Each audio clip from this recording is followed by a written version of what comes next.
I'm Amy from Doodle Dog Designs. I've made this little Easter pin before, but it must have fallen off my coat. I've lost it, so I'm going to make another one. I have this free pattern available on my website to my newsletter subscribers. I'll put a link in the description below. So the first thing I'm going to do is trace the pattern onto a piece of weaver's cloth using my light box. And I'm just going to use a little scrap piece of weaver's cloth for this. Doing little projects is a good way to use up scraps.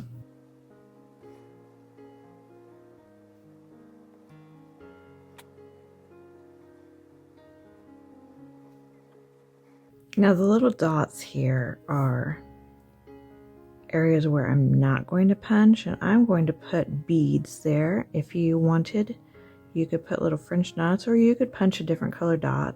And then the same thing here with the eye, I'm going to put a black bead there. So I will not punch in that spot. I did sew a piece of weaver's cloth on either side of this just to make it big enough to fit in my gripper strip frame. I have a lot of little pieces of weaver's cloth left over from various projects and cuttings, so if you didn't have that, you could use just a regular size piece, or if you had one small piece, you could sew just some regular fabric to the sides of the scrap of weaver's cloth to make it big enough to fit in your hoop or gripper strip. I'm going to punch this with the same colors as the one I had before, so I'm going to use the 3033 for the background on it. 729 is going to be the beak and the wing line. 932 will be this stripe, and 726 will be the body of the chicken. I have finished punching the pin, so now I'm going to sew a little bead on for the eye. I have two different sizes of beads that could work. I have that size and this little one. I think I like the little one better. That big one, a little too big. I need to make sure that I have a needle small enough for the bead. This first one I was trying is too big. So now I can see on the back here where I didn't punch in the eye spot.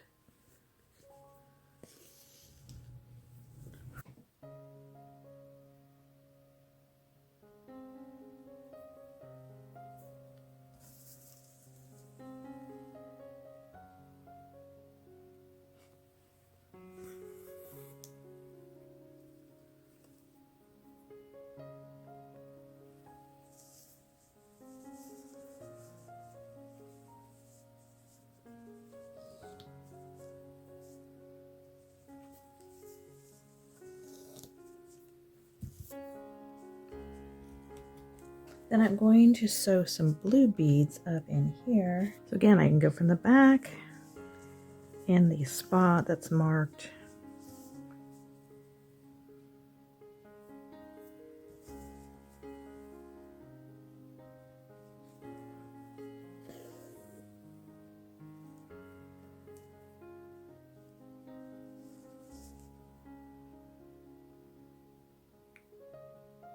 It's really not very visible, those blue beads.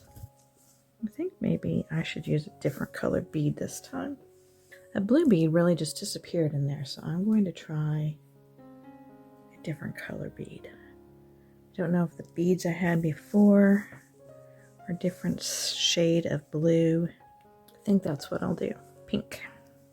So now I'm going to take pinking shears and trim all the way around the oval here, leaving about 1/4 to 3/8 of an inch seam allowance all the way around.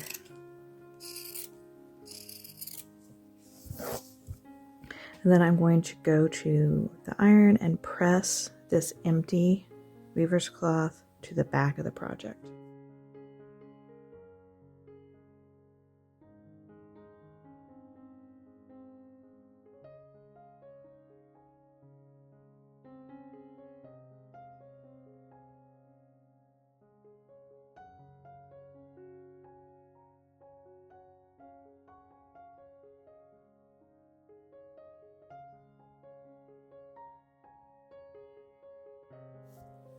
I just realized that the original pattern, I only punched a squiggly line at the bottom and the top, and I left this part here the cream color. So this one is a little bit different than that one, but that's all right. So I have the weaver's cloth to the back, and when you turn it over, you can't see any of the empty weaver's cloth. So I have a piece of felted wool. This is just a scrap piece from something else, and I'm laying it over the top, and then I'm going to cut out a piece just about the same size as the punched piece. Maybe a little bit bigger. If it's a little bit bigger, I can always cut it down later.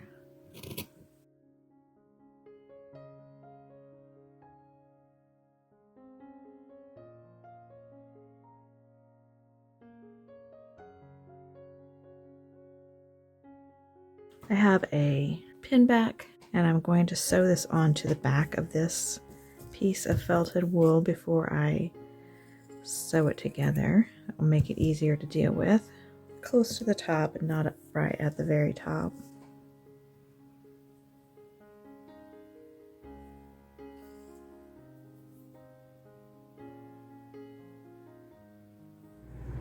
So I want to add a little bit of something to the edges, and I'm going to use this crinkly ribbon. So I've got my needle and thread, and I'm going to come up under the folded over weaver's cloth and then bring it out here at the fold. That way my knot is inside.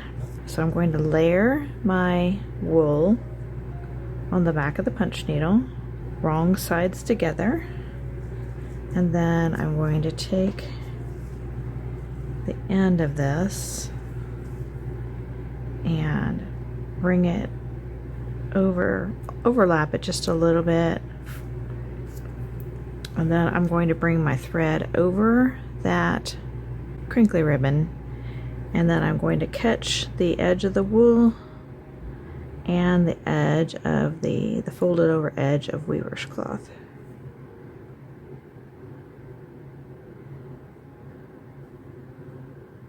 And when I come out, I will be underneath the crinkly ribbon again.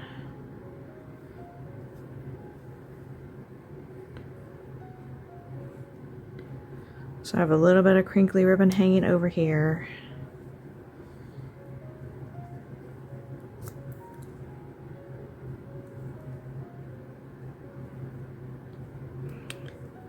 Now I'm going to come over here and do this again. Now whether I do my stitches close together or far apart is going to affect how much crinkling or bubbling you're going to have on the edges here.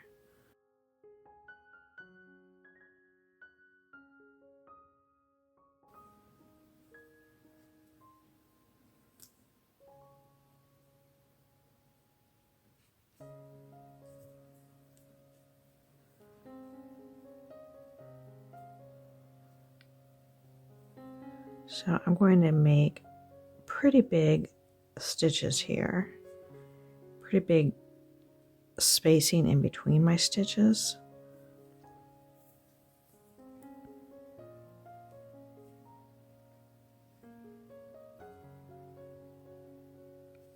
So I get that bubbly look to the ribbon on the edge.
can see here on the front side how that's creating a little bit of a roughly looking ribbon to the edge of the pin.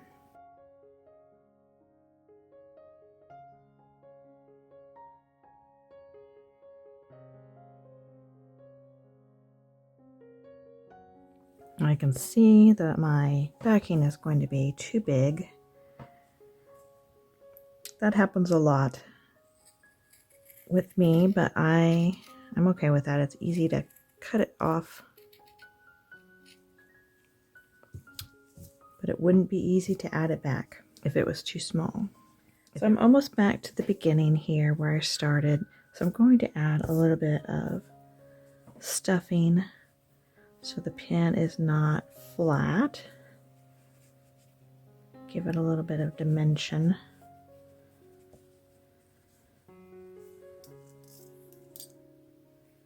Doesn't take much. And I will finish sewing here.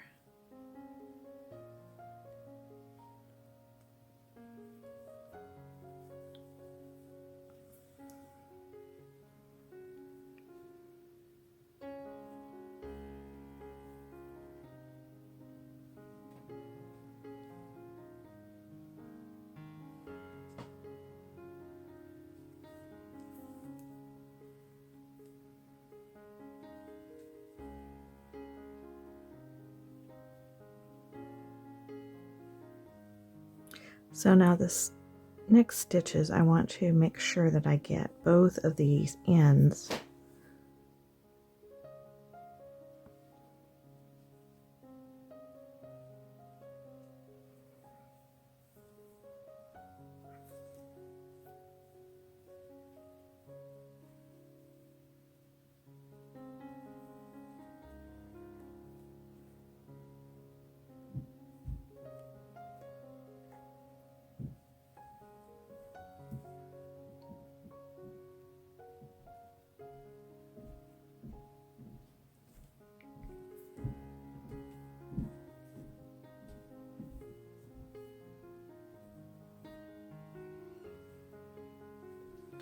then this little bit end here I'm going to cut off.